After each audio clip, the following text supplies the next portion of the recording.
Hey everyone, it's Shakira. Welcome back to Shakira Beauty here on YouTube. And I got cheek fillers. I just wanted to give you all a little before I got into the makeup video. So this is before cheek filler, and that's a ton of highlight on my cheekbones. And this is after the filler. And so the first photo, I did some editing and smoothing. This is not this photo has not been edited or altered, as well as this photo. So this is like the next day after I got the cheek filler, and all I did was a half a syringe because I naturally have high cheekbones, but as we age we start to lose some of that density. And I did an interview with a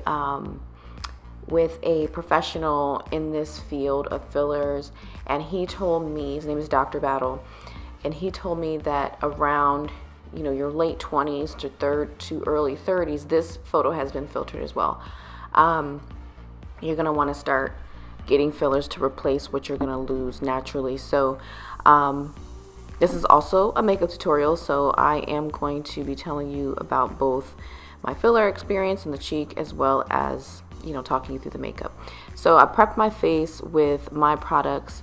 The Glowing Goddess, which I will leave the link below. I did a Rose Supreme Serum, and then also the antioxidant gel. So this is like the next day after the filler, and at that point it was still kind of tender, and I mean, they numb you. It doesn't feel the best to get needles stuck into your face, but I wanted to try it, of course, even though my cheekbones are naturally high. So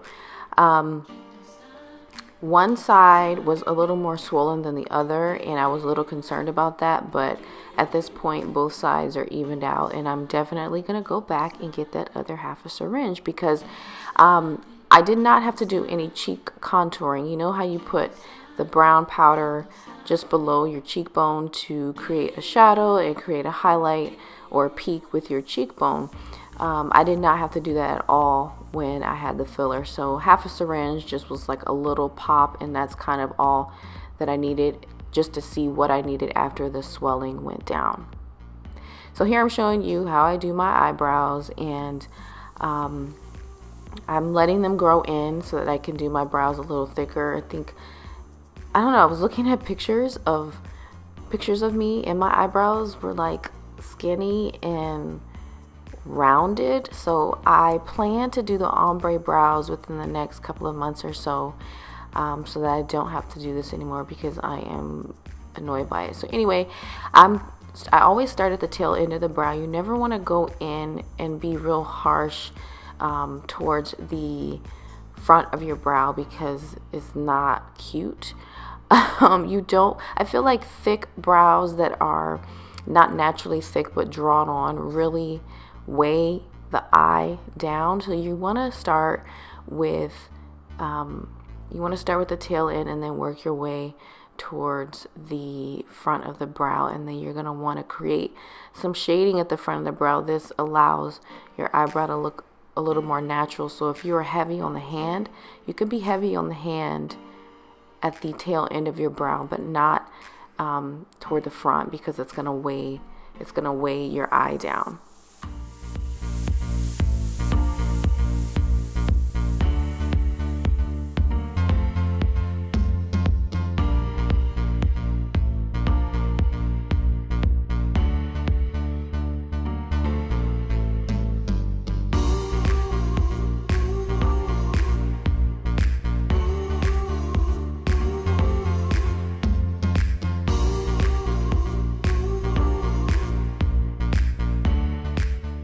Okay, so let's talk about this palette a little bit. So I finally used up all my texture by MAC, and so that is my favorite transition color, like everyday color. Love it. But I decided, since I also pretty much have finished up my Naked palette, I wanted to try this Naked Honey or whatever this is called. And it is just to me, you know, I feel like the color payoff is not that great. I was getting a lot of fallout. I do think that this color is pretty, but I just had to pack on a ton of shadow, and I think that that is a little bit ridiculous. And so I'm using two of the transition colors in this palette, and again, they're just okay. They're definitely not like texture from MAC, and so I'm gonna have to get that because those two colors right there, as of right now, those are what I'm using, but I'm gonna get texture from MAC and probably a couple other colors because I'm just not impressed with this palette. I am neutral color girl. Like, I don't like to do too much, but I do like to play with different colors, and I'm just kind of disappointed with this palette. Again, texture is my jam, and been using it for years, and I finally had to throw my little pan away. So I'm just using those two brown colors to buff out our kind of, that's not coppery, whatever color that is on my lid, we're using that to buff everything out. Now I'm adding that darker color, a chocolate color, to the outer V with my favorite tapered brush of all time from Afterglow Cosmetics.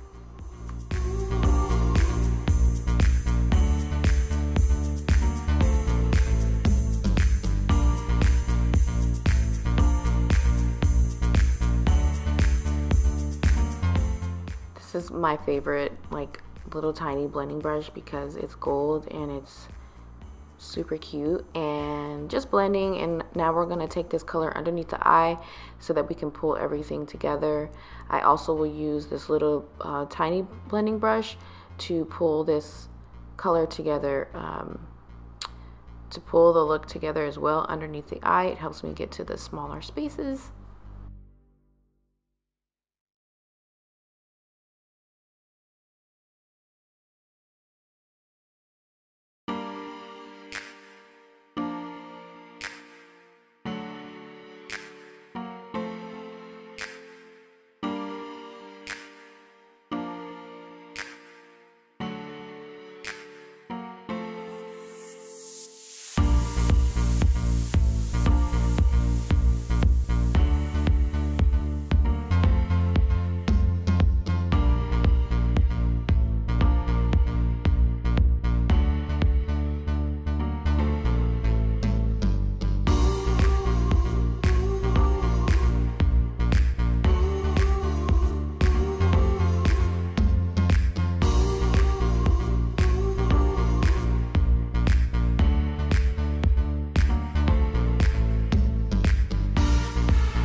So once I'm done with my eyeshadow application, I like to go back through and touch up my brows. And you know what? I'm thinking even when I get the ombre brows, I probably will still touch things up at the end. But I'm telling you, like, I'm growing my brows out so I don't have to really do that much with my brows anymore. So dusting everything off as we are wrapping up the look.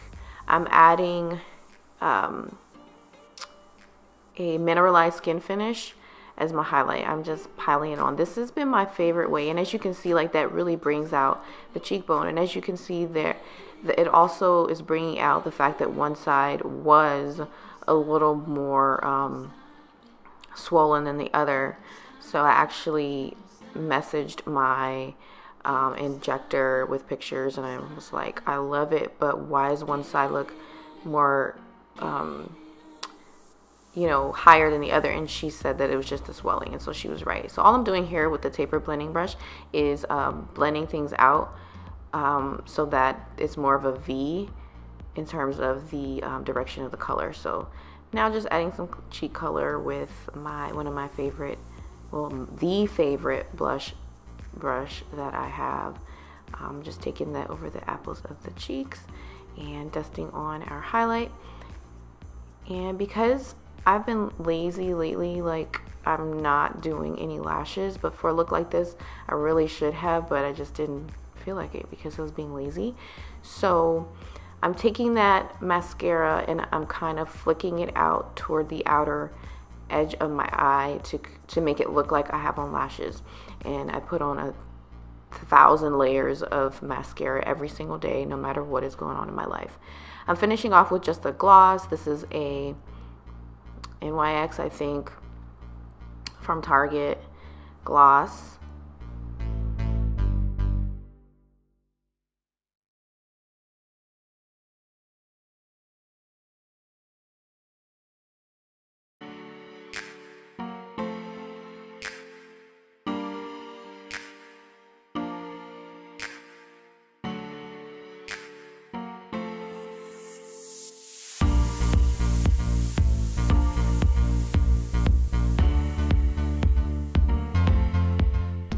Okay, so again, here is the completed look. Although I'm not a huge fan of this palette, I made it work. I'm not somebody that has to be in the different color shadows and stuff every day. So because of my lifestyle and how I like to look, this worked out. I definitely wish I would have put some lashes on. I feel like this would have made the look even better.